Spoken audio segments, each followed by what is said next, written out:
ease ourselves into the side event while other people we hope will be joining soon. So welcome to the side event on nature-based solutions for decent employment in agri-food systems.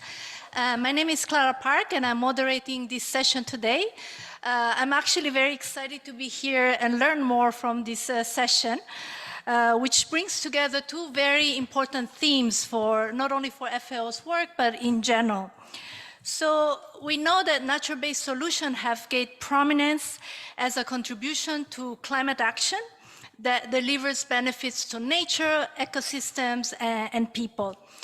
But we feel that their contribution to inclusive agri-food system transformation, and especially to the creation of decent jobs, has not fully been understood and exploited to its full potential. So with this session, we hope to do exactly that. So two thematics together. And by, first of all, clarifying the concept of nature-based solution, especially as it relates to agri-food system transformation, discussing their use in agriculture, and see how a nature-based solution also can contribute to the creation of decent job and inclusive value chain development. So the event is organized in two big chunks. So first of all, we will have an introductory session to set the scene and prepare the ground for the panel discussion.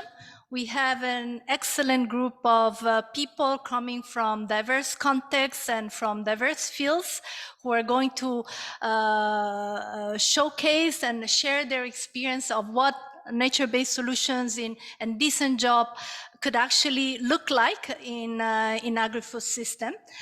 Then after that, we will have time, hopefully, for also Q&A and some interactive exchanges with the audience.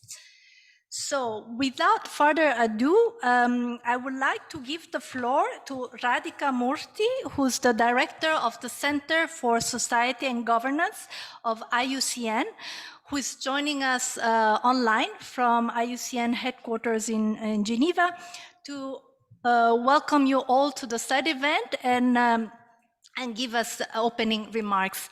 Radhika, you have the floor. Thank you, Clara, and thanks to everybody for choosing to join us and for spending your valuable time with us at this session. So as Clara mentioned, I'm based at our headquarters in Switzerland, in Gland. I'm not speaking to you as an agricultural expert, that's not my background, but someone who's actually had the opportunity to lead the conceptualization and the development of the NBS standard, which is based on past 20, 30 years of all our work. And Ludwig's going to talk a lot more in detail about this. But maybe just some thoughts to share with you. So we know that one of the main sources of employment is agriculture production, with that having contributed a quarter of the world's workers in 2019, especially in the poorest and high vulnerability populations. But at the same time, agriculture continues to be a leading driver of biodiversity loss. So what if we were to flip this around, where the same jobs enable biodiversity conservation and richer, more biodiverse production spaces enable more jobs to be created? So that's the opportunity with nature-based solutions for decent rural employment in agri-food systems. And yes, there are many, many challenges to be able to use NBS as a means to achieve this. And there are a lot of things we still need to do together. But let's just take a moment to remind ourselves what we already have, what's on our side. So if you look at employment, especially in the context of this session, which has a specific focus on youth, well, there is a very rapidly growing movement on nature, consciousness of the planet, concerns about climate change impacts amongst the youth. They're much more aware and connected than I ever was growing up in Fiji, in my home country. So engaging with them in biodiversity conservation approaches that also can provide employment, generate jobs because of healthy, thriving land and seascapes is an incredible opportunity for youth to be able to contribute to the movement on consciousness of the planet, benefit from it so they can also live financially viable lives. and potentially be able to stay close to their families, extended families, and within spaces they call home, instead of having to seek employment opportunities elsewhere. That's one huge opportunity with nature-based solutions, by turning back to nature. And these days, there's a lot of emphasis on, how do we seek policy convergence? Ministerial alignment, one thing. How do we work together by looking at agri-food production policies, rural and youth development policies, looking at environmental policies, where there's convergence into joint action plans, joint investments, joint implementation. That's a triple win. Here again, nature-based solutions can enable effective policy convergence. So there is multiple gains for several ministries and sectors, and the burden of mobilizing investment for all these areas separately becomes a shared endeavor. There's economies of scale and ultimately a higher impact in what we all are working towards. So doing NBS for job creation, biodiversity conservation, agriculture production 3 times over separately versus doing it together once, bigger and better. IUCN and several UN agencies have taken on the challenge of working together to connect dots we've never connected. We have never partnered with ILO in the past until 4 years ago to work on a publication that Ludovic is going to speak a bit more about, on linking job creation with NBS together with UNEP. We've been working with FAO on advocacy, outreach on this topic, which has connected all of us today in this session. We don't have all the answers, and there are lots of things to figure out, but we can do this quicker and better together. So my humble request to all of you is, let's make sure this session today is not just another opportunity to share and exchange. I hope it inspires you, it informs you, and ultimately, and hopefully compels you to act by becoming champions of NBS in agricultural production systems. If agricultural production is to contribute significantly to creating the 20 million additional jobs by 2030, isn't it better that this is done because of a healthier planet and not at the expense of it? And what we need to do is understand and invest in NBS. So with the great lineup of speakers, I am sure the panel will be insightful, and we look forward to working together on this topic with all of you. Thanks, Clara. Thank you so much, Radhika, for bringing this together in such a brilliant way, and also for calling us and compelling us to really think about actions, no? So not just sharing of experiences, but what can we do moving forward. So with this, I would like to move us to the first session of this side event, where we will be hearing from Ludovic Labordière, a senior agriculture expert of IUCN, followed by Jessie Fagan, program officer of FAO, to give us some pointers to really frame today's discussion. Ludovic, you have the floor. Unfortunately, Ludovic was supposed to be here with us, but had a last-minute issue, a quite upsetting one, and couldn't be here in presence. But thank you for joining us, Ludovic. Over to you.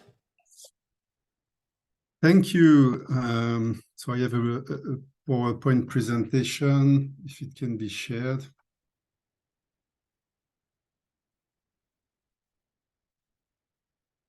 Or maybe you want me to share my screen, as you want.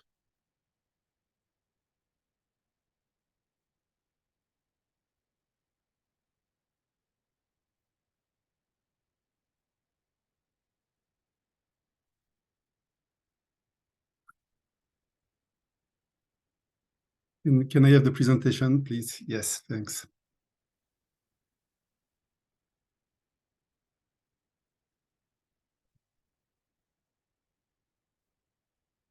Thanks a lot. So good afternoon to everybody. My name is Ludovic Labordière. So I'm also from the International Union for the Conservation of Nature, and I'm a senior agriculture specialist, and I will talk to you a bit more about nature-based solutions, all what has been done in this field, and how we can apply this concept to the agriculture world.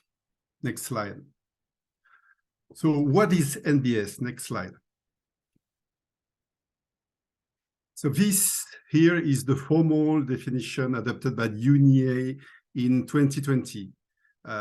It's important to understand that NBS are actions that are put in place to address specific challenges that use and build on nature and natural processes to shift away from gray solutions and generate co-benefits. And up to now, they have mostly been used in coastal protection, watershed management, forest landscape restoration, but not that much in agriculture. Next slide. So IUCN has been working for nearly 15 years on NBS. It was launched in 2009, and a definition was proposed by IUCN in 2016 that was adopted by UNEA in 2020. The global standard for nature-based solution that I will present a bit in more details later on was issued in 2020. Next slide. And we have now quite a global momentum emerging. NBS is now recognized in UNEA and the 3 Rio conventions. And so mostly in the conservation community up to now, but now there is also a movement to better understanding of NBS also in sectoral policy, with this challenge to contribute to more policy convergence. Next slide. So let's talk about the standard. Next slide. So the standard, the global standard for nature-based solution enables design, verification, and scaling of nature-based solutions. It's based on 8 criteria and 28 indicators, and can be used as a self-assessment tool to assess, for example, a project, or it can be also used as a compliance scheme, especially for projects and programs that want to communicate on nature-based solutions. Next slide. So what does it look like? We've got 3 different components. The standard first, which present the criteria and the indicators. The guidance, which is a user manual, and now we have sectoral guidance, and the one on agriculture will be issued shortly. And the last one is called the self-assessment tool, and it's more a matrix to measure with indicators the adherence to the standard. So if you want to assess your own project or your own intervention. Next slide. And now we are working on a certification process.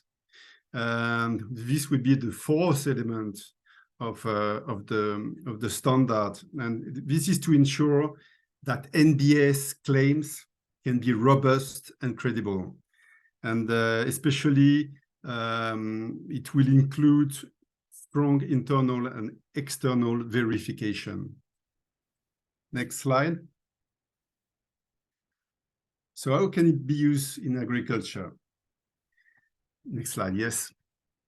So I have used as a basis a graphic from the IPES Food Report 2016 that shows, you know, the 2 main avenues for the transition to agroecological farming. And at IUCN, we are convinced that NBS can be a critical element to support this transition, you know, helping diversity, helping reducing chemical inputs, or building knowledge. This also can have impact and will have impact in terms of socioeconomic and land health impacts. Land health is the ability of a land to deliver ecosystem services. And we have also developed on the top right what we have called land health monitoring framework that will help monitor the impact on agricultural landscapes. Next slide. An upcoming IUCN publication on sustainable agriculture will be issued in 2023 at the end of the year, and this will provide more examples of nature-based solutions in agriculture and also the use of the global standard in specific agriculture interventions and projects. Next slide. Here is the link with employment. In fact, as mentioned by Radhika, ILO, UNEP, and IUCN have jointly issued a report in 2022 that has shown that there is a huge potential for job creation, especially in developing countries and in agriculture and forestry. And it was estimated to 20 million additional employment linked to the development of NBS. Next slide. And I will finish with an illustration to conclude of what can be NBS in concrete. So it's in Vietnam, in the Mekong Delta, where intensive rice monocropping has been replaced by floating rice, lotus, and fish production, which has had significant impacts on biodiversity, pesticides, and fertilizer use. Thank you for your attention. Thank you so much, Ludovic, for this oversight, which gives us not just a better idea of what we are talking about here, but also the breadth and of the knowledge that has been generated by IUCN, but also the practical uses of this knowledge. Now I would like to invite my colleague Jessie Fagan to the floor to give us the decent job perspective as it relates to nature-based solutions. Hello, everyone. Thank you for joining today, both in presence and online. Thank you to the previous speakers for your opening statements. I don't want to take too much time away from our exciting panel to follow. However, I did want to take a couple minutes to share a point on the importance of livelihoods and decent employment considerations in climate and conservation discourses. More and more, the notion of people, including gender and youth, are being considered in climate and conservation efforts. But what does it mean to be considered, and what do we know? Understanding how conservation affects agricultural activities and livelihoods is and will only be key in designing effective policies and promoting sustainable development. Evidence from recent literature on forest conservation efforts in Indonesia suggests that conservations that do not consider labor markets, i.e. livelihoods, especially household level dependence on natural resources, could not only render conservation efforts less effective, but can also have adverse effects. In Indonesia, a moratorium on the clearing of primary forests and peatlands was instituted in 2011. In some areas, this led individuals to depend on other natural resources for their livelihoods, including agricultural activity, dampening the effectiveness of the moratorium in specific areas, including higher rates of deforestation and degradation, as well as a push to informal work for many people. Whether we are from the global north or the global south, the primary concern of the vast majority of the people on this planet, including most of us in the room today, are our livelihoods and our ability to provide for our families. For those living near, on, or below the poverty line, securing livelihood options is of fundamental importance, and decisions in securing immediate income more often than not outweighs longer-term considerations. Therefore, if climate and conservations are designed to positively support livelihoods, including the provision of income opportunities and green and decent jobs, especially for the more vulnerable, there is a higher chance of their adoption and success rate. This is especially true in the global south, where population growth in certain areas is rapid and the majority of the world's biodiversity is located. Not only do we want to flag the importance of livelihoods and labor dynamics, but the importance of promoting decent work in rural areas. Today, youth aged 15 to 24 currently make up 16% of the global population, and a large majority continue to reside in rural areas. supporting the provision of decent and attractive green employment opportunities within rural landscapes for this active and mobile cohort, including visions of prosperity, is of utmost importance as it can determine the future sustainability of such landscapes and the respective ecosystems.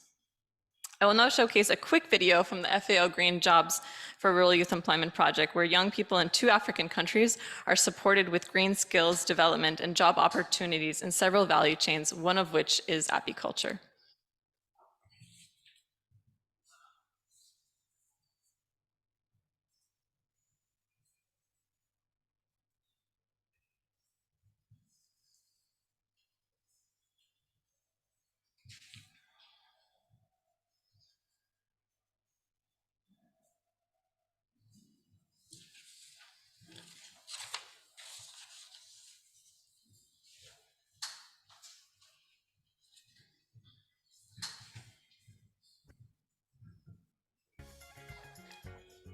Audio.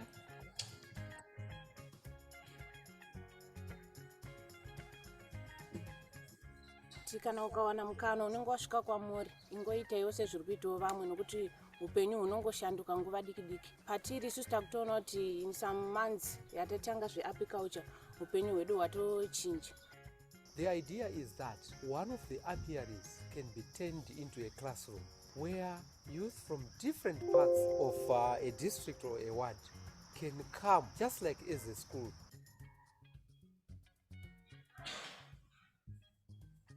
Tinotarisira kuti tichazokwanisa kuti tigadzire mamwe mahives akati wandei mushure mekunge tahavesta nyuchi dzedu uchi hwedu tatengesa uchi hwedu. Zvakadaro tiri kutarisira kuti tidyare miti kuitira kuti nyuchi dzedu, miti yedu yakaita semijakaranda. Bees are perfect for green jobs in the sense that they need very different plants. So bees actually promote biodiversity conservation. When you look after trees, we are looking after our climate, we are looking after our food, we are looking after our life, because bees promote diversity. So beekeeping is a low-hanging fruit.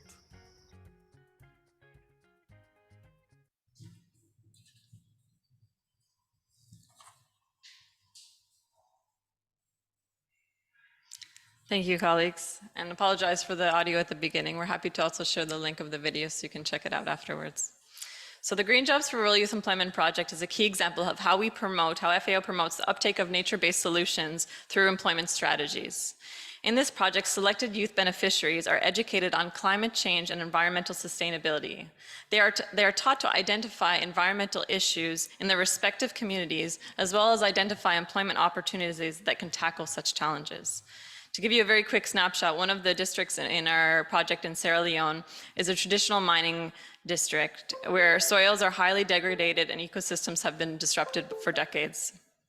Young people, along with local authorities, wanted to regenerate soils through an organic horticulture initiative, which involved apiculture production to support cross-pollination to revitalize soil and local biodiversity. So we've created a wage employment program where young people are doing exactly that, organic horticulture and apiculture. This has sparked a new hope in the community and a new interest amongst young people in sustainable agriculture and biodiversity conservation. I will end here and hand it over to our moderator. Thank you so much for listening.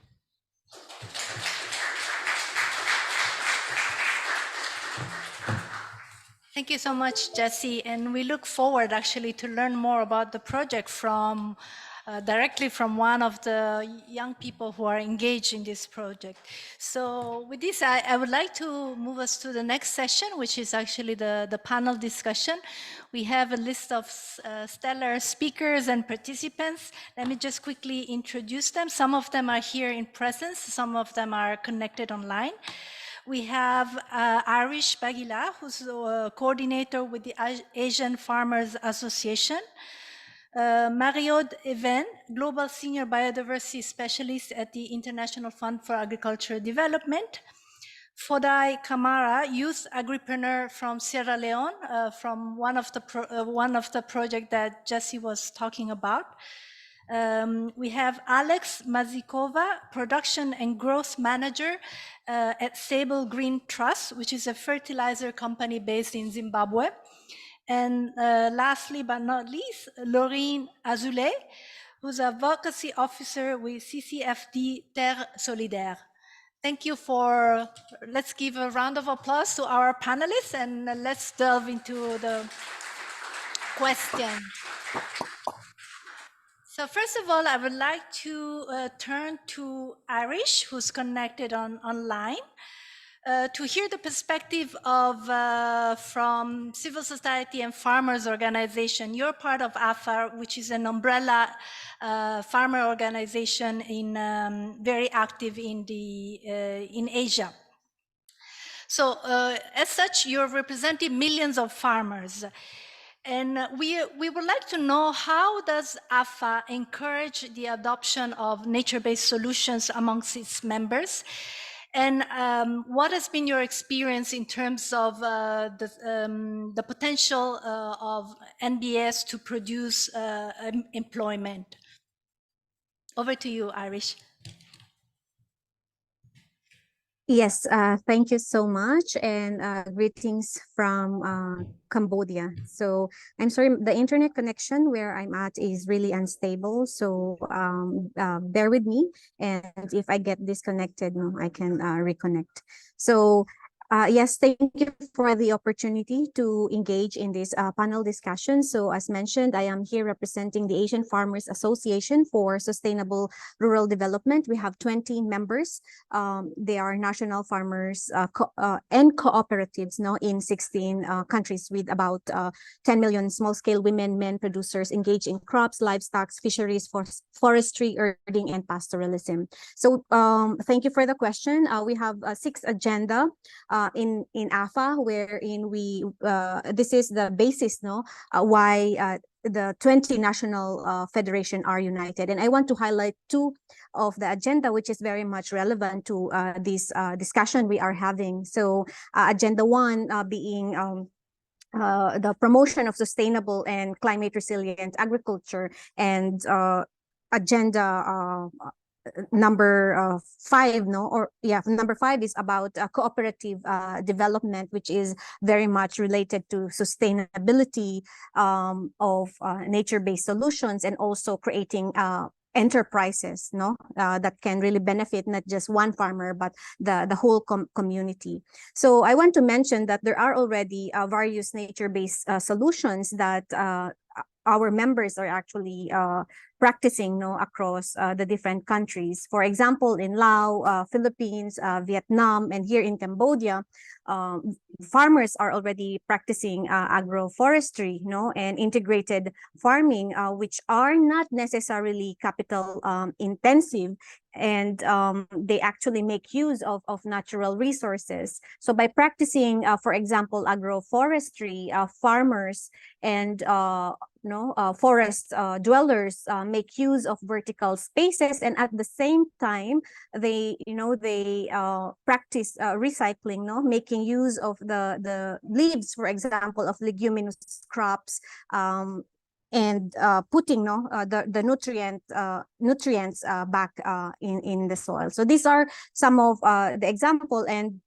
also in the Philippines, farmers are practicing relay cropping, no. So we have many leguminous crops, rice bean, for example, or pigeon peas, no, that are high in nitrogen. They are being grown after rice, and they are put back, no, into the soil as a fertilizer after rice or after corn. Integrated pest management, use of biocontrol agents, and some of them, some cooperatives were able to make to develop enterprises, no, out of these agroecological or nature-based solutions. And to promote this, no, there are of course many challenges that we can learn from the past, why the eco-friendly practices that has been introduced 20 years ago, why they were not sustained by farmers. Of course, there are many complex reasons, and one of that is the support were not really done in a holistic way. There's so much support on the production side, but not in linking farmers, no, to the market. And there was also the lack of appreciation, no, among consumers at that time.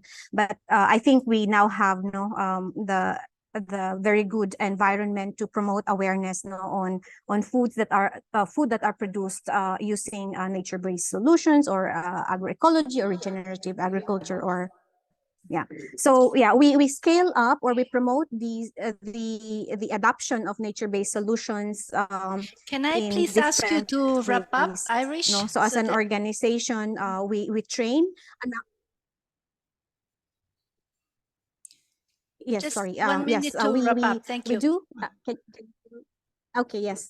So I just want to highlight that we are promoting these practices that I have mentioned through farmer to farmer extension. We have several partners. We also do, we have master trainer approach. We also train farmer technicians. We also use farmer field school to be able to actually promote this among our network, among our members. And as I have said, we also strengthen cooperatives because it's through the cooperatives that these practices are actually adopted and are sustained to ensure that the benefit is not just directed to a single farmer, but to more farmers and to more communities. So I stop there. If there will be more time, I can come in again. Thank you, Irish. We do hope to have a time for a second round. And I would also like to invite everyone who, if you have questions, please note them down, even those who are connected online. We hope to have a session for Q&A and let us know if you have specific questions for specific speakers. Now, I would like to invite to the screen Fodai Kamara, who's the youth agripreneur from Sierra Leone. He's actually involved in the FAO Green Jobs project. Fodai, are you with us?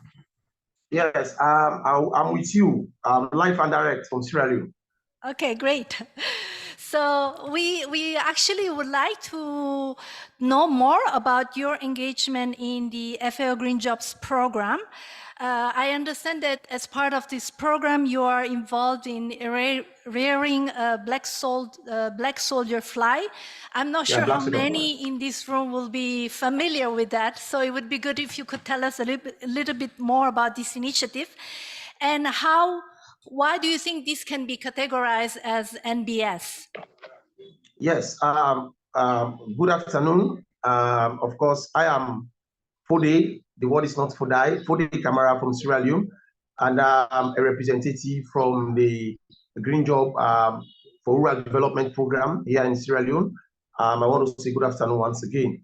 And of course, yes, as we just heard from the program officer, that the Green Job program here in Sierra Leone operates in more than 4 districts. And Moyamba district, where I am from, we are practicing what we call the Black Shoulder Fly Initiative. The Black Shoulder Fly, these are insects. They are quite different than that of the housefly because they are not carriers of diseases. And they also contribute to biodiversity conservation, and they also have social and economical impact. And of course, the eggs of the black shoulder fly, when they are pupate, they can be used as the coating content that can be used to feed fowls. Fishes in the fishery, they can be also used in the poultry farm to feed the fowls. They can be also used in so many other ways to generate income. So for us here in Sierra Leone, the district where I'm coming from, Sierra Leone, is the first district under the Green Job for Rural Development Program sponsored by FAO. We are the first in this part of the world to practice the Black Shoulder Fly Initiative. And why we consider the Black Shoulder Fly Initiative to be a nature-based solution is because we are using natural materials to generate income. We are using natural materials to create employment without depleting the environment. So that is why we considered the Black Shoulder Fly Initiative as a natural-based solution. Thank you so much. It's really interesting to hear directly from you because It sounds like you also become an advocate for nature-based solutions, so which is excellent. And I also like that you emphasize how it is helping you and other Sure. young people not only to generate income and employment, but also to avoid depleting the ecosystem. So thank you so much. We hope to come back to you with another question. Now we are shifting gears and moving from the field to let's say the policy level. Marie-Aude, as part of IFAD, so an international financial institution, we are interested to know how you engage with NBS. And if you could provide us with specific example of how IFAD is promoting NBS, including through financing to countries. Thank you. Over to you. Fund for Agricultural Development. So we invest in rural area, and we recently adopted our biodiversity strategy for the first time. And we have strong target for climate, but also a strong climate for nature-based solution, more explicitly, that 30% of some of our climate investment should be towards nature-based solutions. And we reinforced our accountability to this target with a core indicator on biodiversity and a tracking mechanism to ensure that we have actually dedicated activities we can track. But all this, as said by Ludovic at the beginning, with people at heart, because they remain our main targets. So we need to ensure they have benefits in terms of job, employment, nutrition, resilience, and notably youth, because 60% of our investment need to be youth sensitive, including job creation. So now just some example. So for instance, so we need to really, the core of the idea is how we link ecosystem restoration, nature-based solution to specific intense incentives for people. And to do that in partnership. So for instance, we partner with Slow Food and the Indigenous People Forum.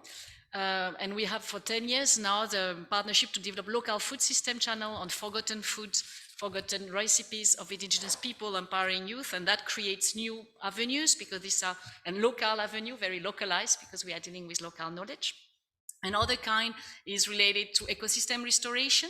For instance, in Vietnam, we support mangrove restoration, and it's linked to eco-shrimp value chain, rice value chain diversification, but also the restoration of the mangroves generates new jobs and income opportunity along non-forest timber product, honey, bee value chains, and so forth.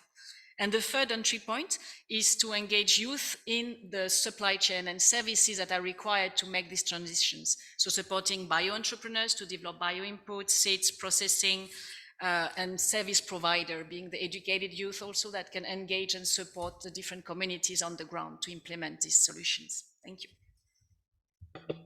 Thank you so much, Marie-Aude. We look forward to a second round of questions, but now I would like to move us to the private sector because we also want to hear the perspective of the private sector and what it means for the private sector to engage with nature-based solutions and whether they can also be part of this push to create jobs for young people in the agri-food system. So Alex, I understand you're a manager of Sable Green Trust, which is a fertilizer company in Zimbabwe. If you could please present briefly your company to this audience and also tell us how your company has adopted a nature-based solution and how these have also created green jobs in your business.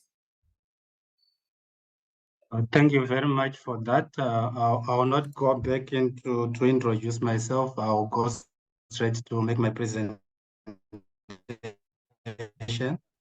I represent an organization called Sable Green Trust. Sable Green Trust is an arm of Sable Industries, an organization based in Zimbabwe. Sable Chemical Industry is primarily into production and distribution of inorganic fertilizer, the top dressing ammonium nitrate. But along the way, since we started operations in 1969, around 2019, we decided to form a not-for-profit organization called the Sable Green Trust, with a view to work with development partners to innovate away from the inorganic fertilizers. The reason for this is as people who are intimate with our customers, with our farmers who we support, we realized that the Zimbabwean soils are generally deteriorating or degenerating. The soils largely 70% being termed acidic or some being sandy.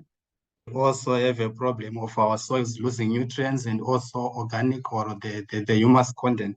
So realizing that, we decided also with the government towards organic food manufacture or organic food consumption, we decided that we also need to catch on to the bandwagon of organic products production. So to that end, we started innovating and experimenting with organic products.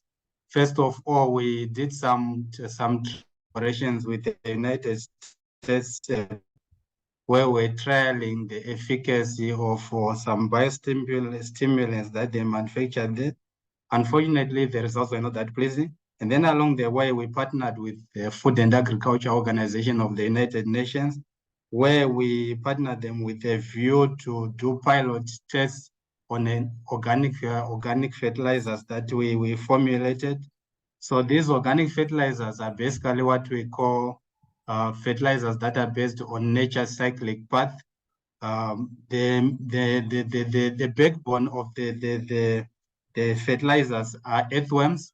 So if you go by the snapshot that I'm sharing, you'll find what we realized is that you'll find the nature is a way of self-regulating its nutrients and keeping them within a cycle. So you start basically with the healthy trees, they lose their leaves, they decompose or they compost, and then in comes the marvelous earthworm to convert that into an organic fertilizers, which has nutrients readily available for the tree to use, and then that is absorbed again to make the tree healthy and healthier. So based on that, we then came up with our innovation of a vermicompost product, whereby we are taking animal manure, we are also taking biodegradable matter. On biodegradable matter, we're basically talking of leaves and also vegetable matter from markets. It's also working in a way to try to clean the environment in our surrounding cities. So we take the biodegradable matter, we combine that with animal waste, we compost it. When our compost is matured, we then introduce earthworms. So when the earthworms come into play, what they basically do is they eat through the matured compost, converting the compost into what we call vermicompost. That's our final fertilizer product. So while listed, the earthworms are also eating through the compost. What they'll also be doing is that they'll be disinfecting our compost, they'll be detoxifying it, and they also add some, I would say, millions of microorganisms which assist to make the nutrients readily available for the trees. So having gone through that cycle, you'll find our final product will be that vermicompost, which we have already trialed. We have done some trials. And as an organization from the private sector, we have done that using youth, which makes the project a green jobs project, and the youth are from around us. And in a way, it's also a corporate social responsibility because we are giving back to the youth around us. And having done the pilot run, we're now at a stage where we are now commercializing this process. We have already done the designs and we are at final stages of firming up on the budgets. And then the next stage is really to look for financing so that we commercialize this project. So basically, that's the journey that we have traveled in terms of embracing the nature-based solution. We have innovated, we have come up with a process. We have also designed the process and we are at the point of commercializing it. Thank you very much. Thank you so much, Alex. I really like how you highlighted that nature-based solutions are also an important vehicle for innovation, no? Innovation in the private sector and consequence also job creation for young people. Now let me move to our last panelist, Laurine Azoulay from Terre Solidaire. Laurine, what is your understanding of nature-based solutions? I see that you're smiling because we know that you have something specific to share. What do you think are the interests and limitations, especially when applied to agriculture and food systems? Good afternoon, everyone. My name is Laurine Azoulay. I'm an agronomist and advocacy officer for CCFD Terre Solidaire. I have been asked to challenge the nature-based solution concept when applied to agriculture and food systems. And I will be speaking on behalf of the French civil society organizations. So my first point about the concept of nature-based solution is that it's a well-intended concept and aims to restore ecosystems, respond to climate crisis, but the road to hell is paved with good intentions. And we have concerns when it comes to NBS. It's a very broad definition that raises questions about the projects being promoted. So, do NBS apply to sustainable intensification, behind which lies industrial farming, genetically modified crops? Can NBS be linked to market mechanisms or human rights violations? How do we monitor NBS implementation? If the answer to these questions is unclear, then these solutions might actually cause major problems.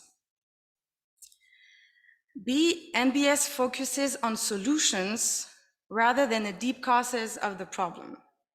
In particular, the increasing concentration and power of corporate sector in food systems.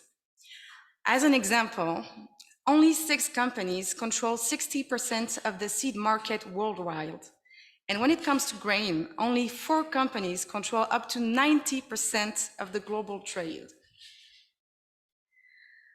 My second point is about NBS being captured and co-opted by corporate sector. In practice, nature-based solutions are widely promoted and invested in by agribusiness. Dow Chemical, Bayer, Coca-Cola, Danone, Unilever, Mars. And this too raises major concern. One, huge investments in NBS might justify business as usual. We need to be consistent in the solutions we promote and prioritize. The corporate sector has to change its business model and put an end to destructive practices and human rights violations, rather than offsetting and using NBS as a new form of greenwash. 2, there is an important risk that NBS lead to nature-based market mechanisms. We need proper fundings when it comes to the protection and restoration of biodiversity within food systems, without depending on a market-based system such as voluntary carbon markets. And 3, we need to change the idea that the private sector and only the private sector could achieve transition at the scale and speed necessary. This narrative has been the fuel for multi-stakeholder events such as the UNFSS or the World Food Forum, that the civil society mechanism strongly criticizes. It is a myth that big agribusiness companies have the political will to be transition leaders while they can still profit from the actual system. Sure, they do have the means, but that is because they are not held accountable for the hidden costs they impose on society, and it is about time they pay for it. Having major agribusiness companies investing in NBS is a bit like having the tobacco industry funding a treatment for lung cancer. See the irony? So finally, there will be no efficient ecosystem restoration without a focus on human rights and inclusive processes, which seem to lack when it comes to NBS being implemented by agribusinesses.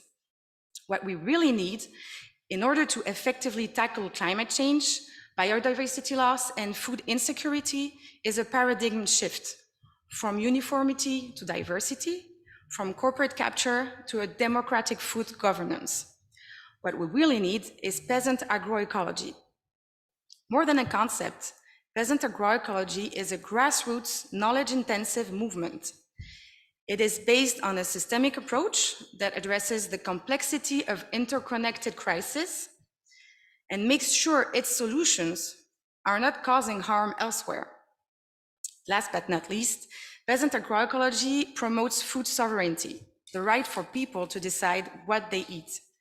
So it is the only path to sustainable, resilient, fair, and democratic food systems, and the one we must support. Thank you.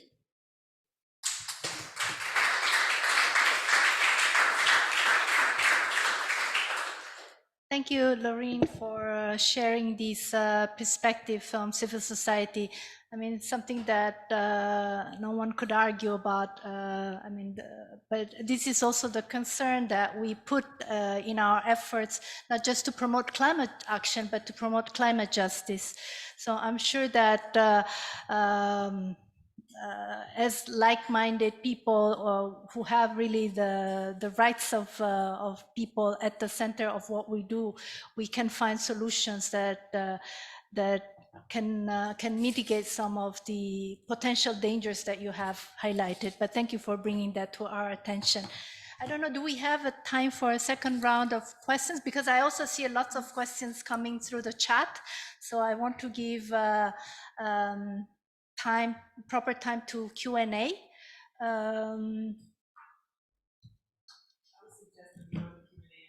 Okay.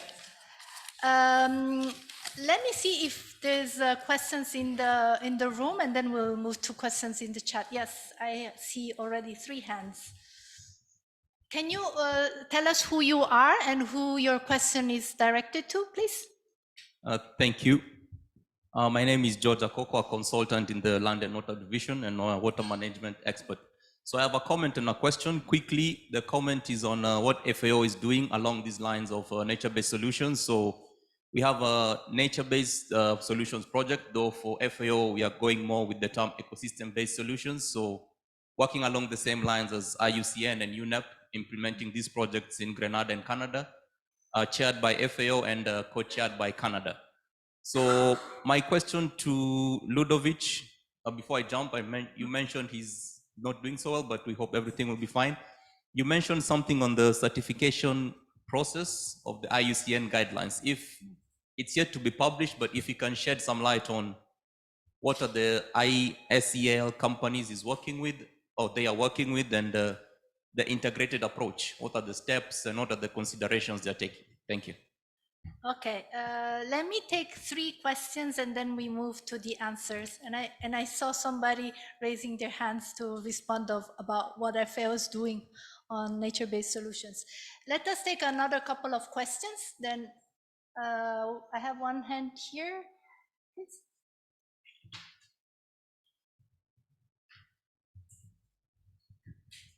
Thank you. My name is Pauline Verrière. I'm working for Action Against Hunger in France. I have a question for IUCN. I wanted to know if for the standards that was mentioned many times, if human rights holders were somehow involved, if peasants were not just consulted, but actually really part of the process. Another question is, I think it was what was said before, but you mentioned also monitoring. I would like to know when it will be put in place, and why just now? Why not from the very beginning? And so far of how IUCN managed with greenwashing used of the term NBS. And last question, I wanted to know if GMOs and new genetic engineering techniques are specifically excluded from the standard as techniques that would be used under the umbrella of NBS. Thank you. Thank you. Okay, there is a lot of questions for Ludovic. Let me just give briefly the floor to our colleague, and then we turn to Ludovic. But we ask you to please keep the questions very concise, otherwise we won't be able to hear from as many of you as possible. I'm not from the FAO, to clarify. So my name is Peter Schmidt. I'm from the European Economic and Social Committee. I'm also a representative of civil society, so to clarify. At the same time, I'm a trade unionist. So that's why first point question, I missed a bit the point on working conditions and on labor issues. Perhaps you can go a bit more deeper in this. The second point is I would like to underpin what Lorraine said. So if civil society has these concerns, then I think we have to go seriously into all that what she has been raising, because this was in the past part of the problem. So if we go now the same way, it could be really problematic to really make the transformation. Thank you. Absolutely. Thank you for that contribution. Let me turn to Ludovic. Ludovic, you have a number of questions.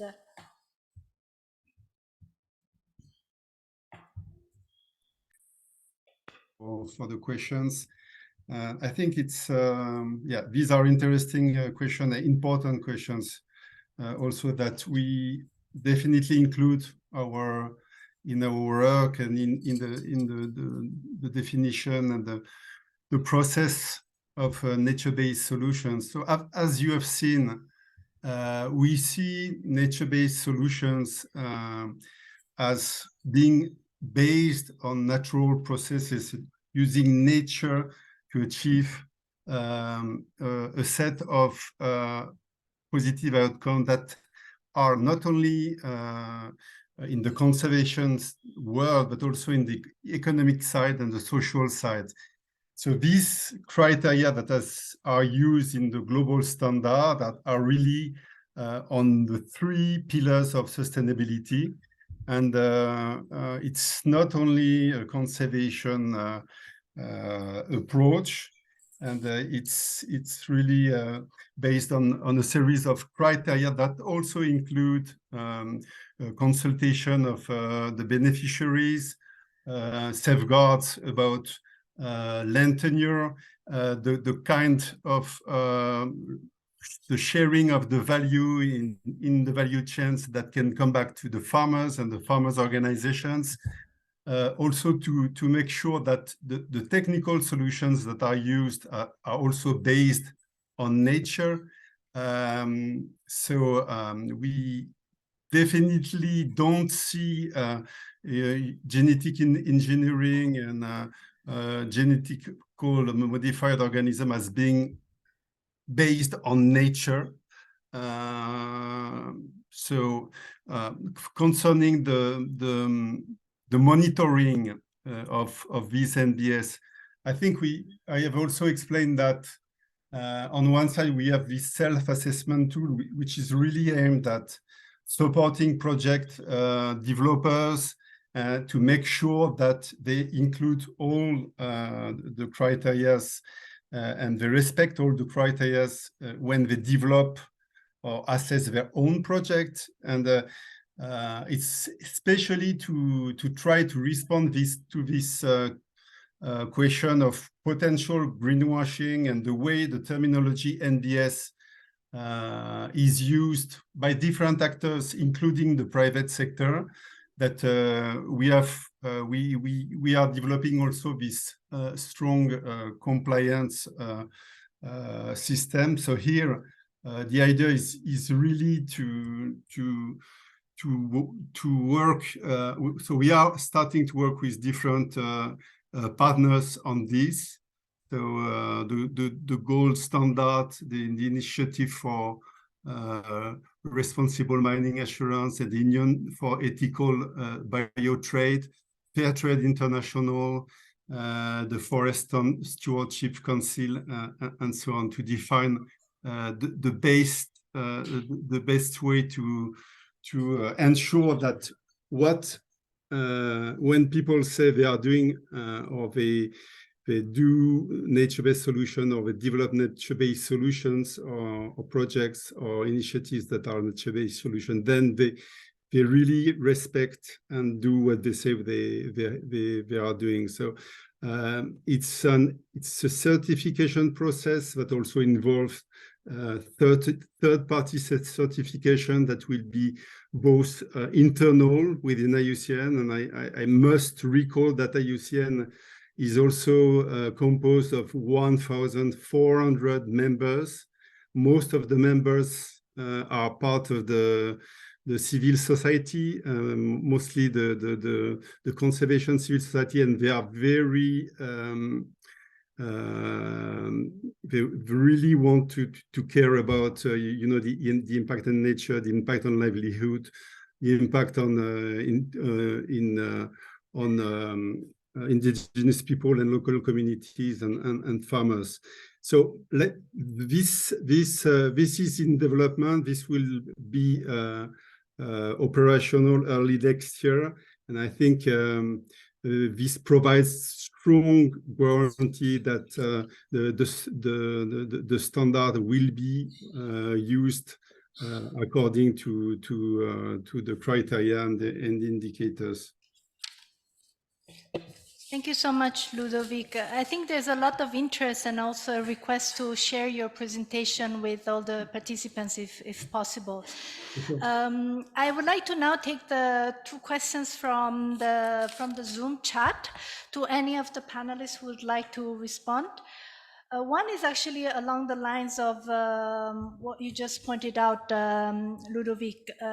Italo is asking, how is the knowledge of indigenous people integrated to promote equity and inclusivity within farming systems?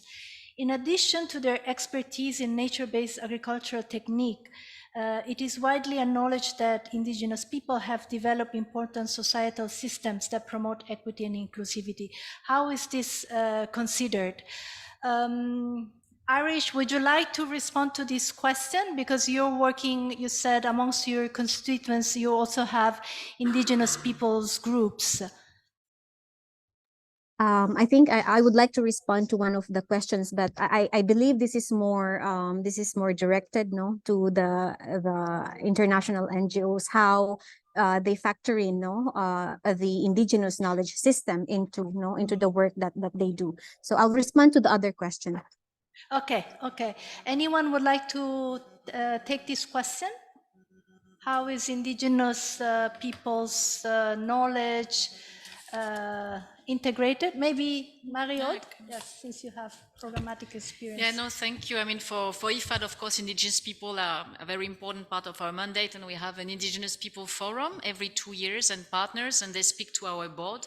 So they hold us accountable in some ways to ensure that we work with them and we integrate their knowledge and we try to engage them in each country.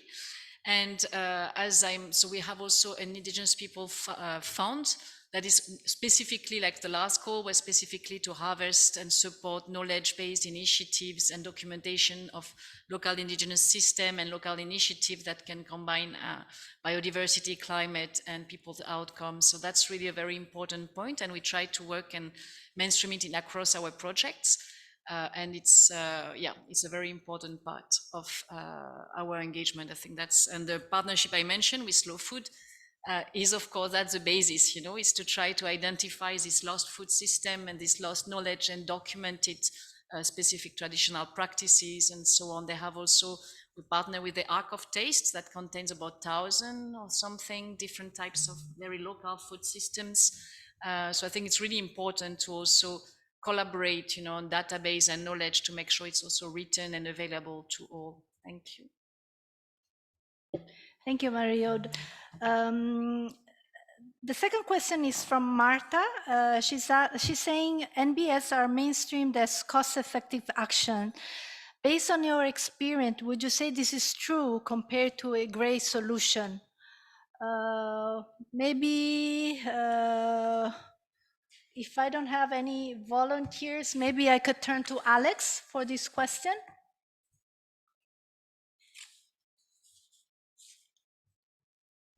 Thank you very much for that. I think the question of whether nature-based solutions are cost-effective or not is to be transposed against the general intention of the nature-based solution.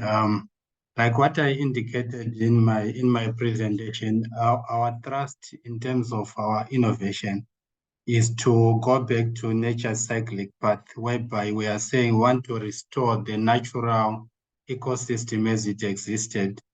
And then in terms of the cost aspect is something that can only be realized in the long term. But the first intention is restoration of nature as it's supposed to exist and subsist.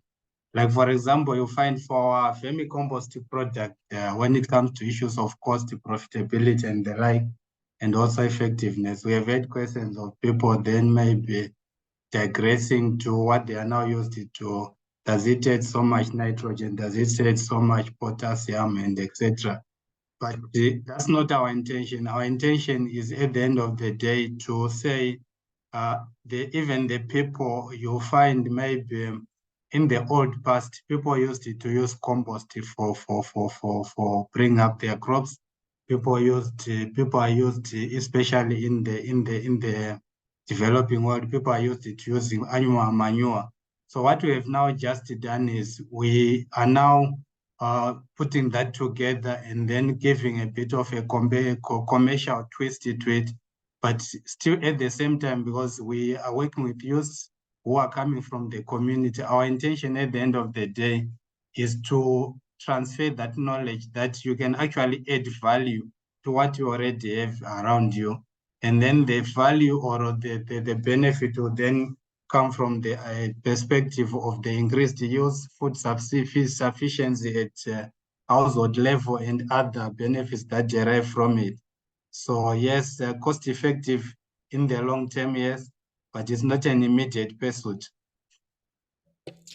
Thank you so much. I think you have highlighted that it also depends on how we want to measure cost effectiveness, and also that there will be benefits also, in the long run, but upfront there is some investment to be made.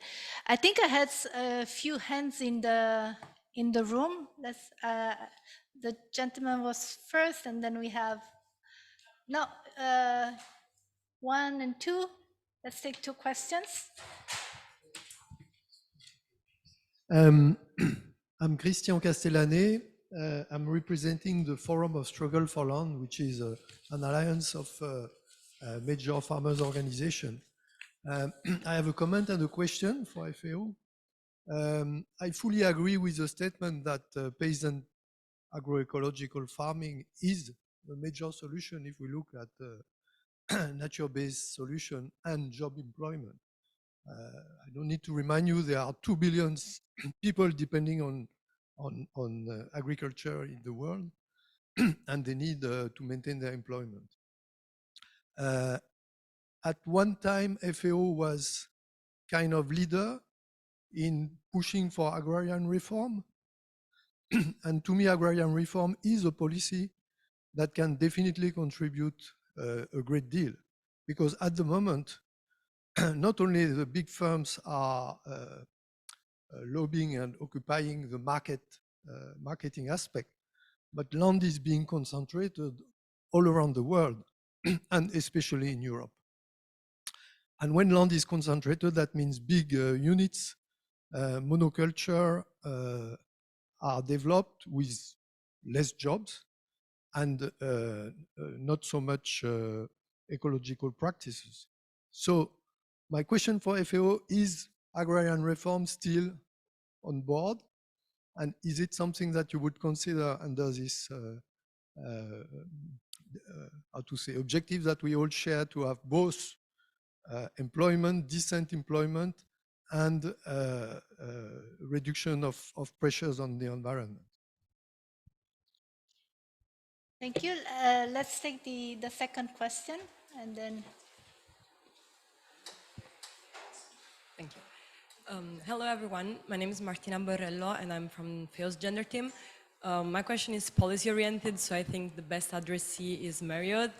I was wondering, considering that we say that MBS and green jobs are a driver for youth employment, and they are, of course, also a driver for women economic empowerment, do you take any steps of analysis when you work on initiatives and investments that are like considering intersectional identities, for example, young women? Because of course they are a specific target, then we cannot just say young people, it's not that heterogeneous. Thank you.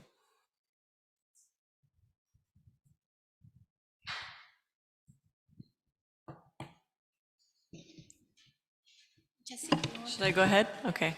Thank you everyone for the questions, especially the last couple of questions. In terms of land reforms, I think that was an essential question. FAO does have the voluntary guidelines on tenure for land reform, and it's an essential part of our work. Within the Inclusive Rural Transformation and Gender Equity Division, which is the division that we work in on decent rural employment, we work together, and so I think those two topics come together extremely well. In terms of decent employment, there was a comment also made early on in terms of what is the connection between nature-based solutions and decent employment. And I think one thing that I wanted to bring up, and then I can come back to the point on land reform, is that when we're talking about conservation, land is crucial. Access to land is crucial.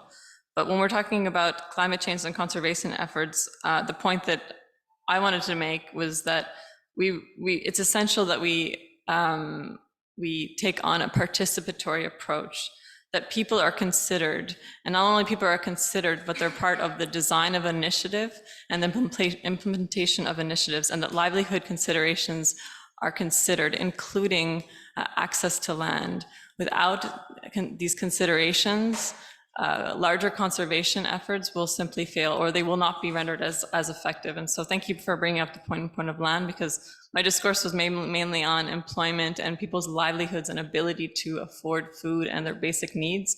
But the piece on access to land is also essential. And so I think that's highly appreciated that it's brought up. I'll leave it over to my IFAD colleague who also wants to come in on the issue of land. Thank you. Thank you. I think I'll take both land and women this way. We can save time. But thank you for the question. Of course, IFAD is very much dedicated to gender, and it's together. And I think a big portion of the youth is female, and we have the youth team leader that can complement my my points later on. But all our projects need to be gender mainstreamed and have at least 40% women participation. And going forward, 40% need to be gender transformative. So also addressing the social norms in addition of collective empowerment, labor, finance, social empowerment, and so on. And I think the land was a very important point. I wanted to bring it in my second question that was not asked, because especially for youth, because whether they're on the farm, this is one of the main constraints, is for youth to have land or access to be able to develop and engage on green jobs. So when I was preparing for this meeting, I saw a lot of different initiatives that we have working on that.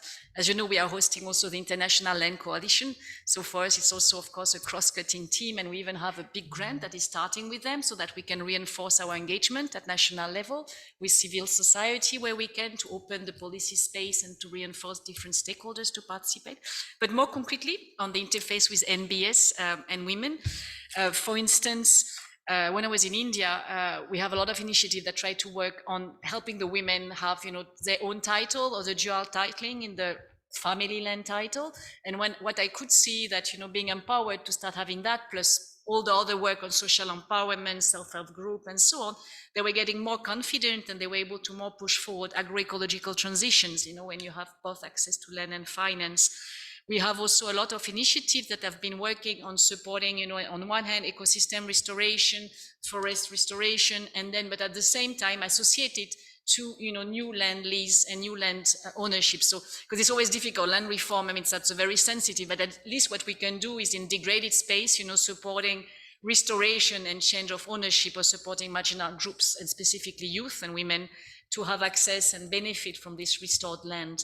So, and we have a number also of policy support. I saw in Philippines where we're supporting youth to have the capacity to do remote sensing demarcation and identify the plots of the communities and potential impact of some projects on biodiversity and other things. So there are different entry points where the intersex we can work on land, which is a very important preamble to adoption of NBS. And of course, women are always part and foremost of these transitions. Thank you. Thank you so much for a very engaging discussion. I'm sure we could stay here on and on, but we need to close our event. I would like to give our panelists like 5 seconds to give us their last thought before we move to the closing remarks. Irish, can I start with you? Yes, 5 seconds. So I just want to mention though that I wanted to respond to the question, although I put it in chat. I think practices that are not capital intensive are appropriate to women and young farmers who actually don't have access to financial resources. So definitely, if we say that nature-based solution will not require too much capital, then we should promote. But of course, there are other issues. So I just want to say that it's important to work with agricultural cooperatives, farmers association, to be able to to sustain such practices. Thank you. Thank you so much, Iris. Fodai, you're next.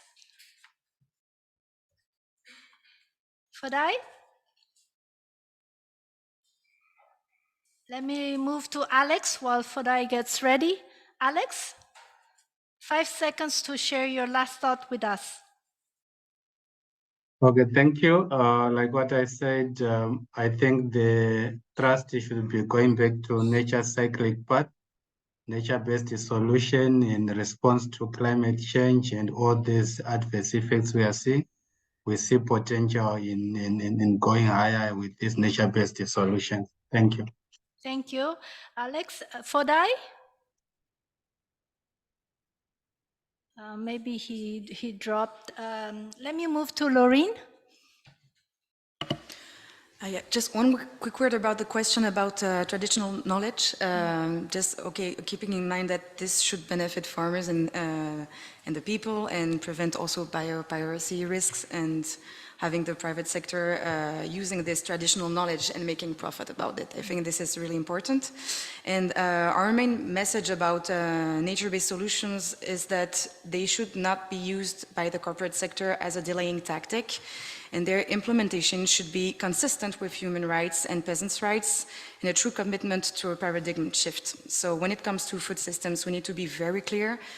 Peasant agroecology is the key. Thank you. Thank you, Laureen. Jessie? Thank you so much. Maybe just a personal reflection or feeling is that I'm extremely happy with the discussion that we had today. I think that there were so many elements that came up through this discussion that maybe weren't initially introduced in the, let's say, scene setting, including concerns from the civil society when it comes to greenwashing, including the importance, consideration of land tenure, gender, indigenous peoples, and the importance of inclusion when it comes to farmer associations, cooperatives, and also the innovative solutions that the private sector can bring, amongst many others. So thank you so much for all of your contributions today. I think holistically, we've covered a lot of ground. Thanks again, over. Thank you, Jessie. And over to Mariod. Yeah, thank you very much. No, that was very engaging, and I think that's something we need to work more on. I just wanted also to bring a last message that if we want to be serious about this youth engagement model, some of the lessons learned from the youth team on that is to be able, we have to have this ecosystem-based of approach as well to support the youth, because it's not just working on one element, the technical element that can work. You need to have, incubation process, nurturing, and also foster intergenerational support. We have initiative with farmers' organizations, which are crucial, to have this youth group and support them, nurture and access to bank. And then the finance partnership and the agency. This morning I missed the thematic, the event on youth, urban youth, but agency was a key word, and I think that is here as well. Agency and empowerment to make them at the heart also of the policy space to influence what is needed. And I'm very keen, notably as biodiversity, we're trying to engage in the national biodiversity strategy, and I think it's really important to create or support space for the youth to engage, and also between urban and rural youth to engage in this agenda. Thank you. Thank you, Mariod. I did the worst job as moderator with timekeeping, but the discussions were so fascinating that I didn't want to cut anyone off. So with this, I would like to invite Lauren Phillips, Deputy Director of the Inclusive Rural Transformation and Gender Equality Division of FAO, to give us our closing remarks.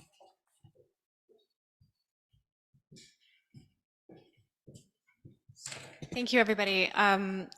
As Clara said, I'm sure she did not do a bad job moderating. I'm sure she did a great job moderating. So, but we are over time, so I'll be very brief because I also missed quite a bit of the conversation, and I apologize for that. But I would like to thank you all for being here in person and for our participants and also those of you who were listening online. I think that the summaries that the panelists just gave us a lot of scope to understand the nature of the conversation you had. And it sounds like there was a lot of discussions about trade-offs. So one thing that I think is critical is we often cite the problems. We know there's problems with increasing number of young people, especially in Africa, as a percentage of the population, that gender equality and women's empowerment hasn't moved quite as much as we would like, that climate change is a increasingly pressing issue in fragile environments, and that agriculture and food systems contribute to this but can also be a solution. But what we often don't hear about is ways that we can find a positive trade-off between all of these issues. So how can we ensure that there are livelihood benefits, that there are environmental and climate benefits? How can we ensure that there are employment benefits? And I think that the conversation here sounds promising to me to address a number of these issues jointly.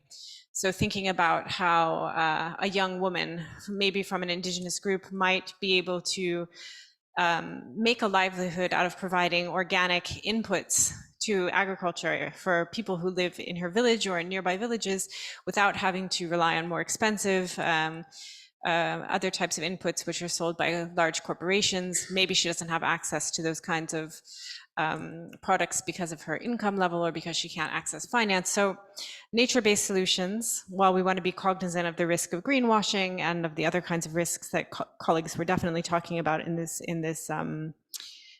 setting, nature-based solutions, agroecology, green jobs seem to me to hold a lot of promise. And I think it is all of our responsibility, whether we work in academia, for international organizations, for civil society, to deepen the base of knowledge and evidence we have about the benefits of these approaches and the trade-offs. So what is cost effective? What are the benefits in terms of empowerment? What are the benefits in terms of productivity? What are the benefits in terms of employment? And I would sort of set that as our joint our joint objective as a group, because we know what these solutions are. I'm sure a lot of them were discussed. I know you heard case studies from Costa Rica and other places during the course of this presentation. So now we have to sort of understand how can we implement these strategies at scale, and what are the blockages, what are the reasons why these successful approaches are not being used as widely as they could be. And in order to do that, we need evidence, but also, of course, investment, smallholder investment, public-private investment in order to meet our joint objectives around the SDGs, particularly SDG 2 and the climate and gender equality objectives, which go very strongly with that. So thank you all very much for your attention, and I appreciate your time and your participation.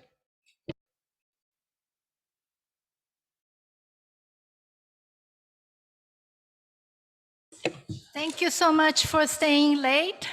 Going back to the point that Radhika made, it's about shifting the narrative, and then what content do we want to fill the new narrative with.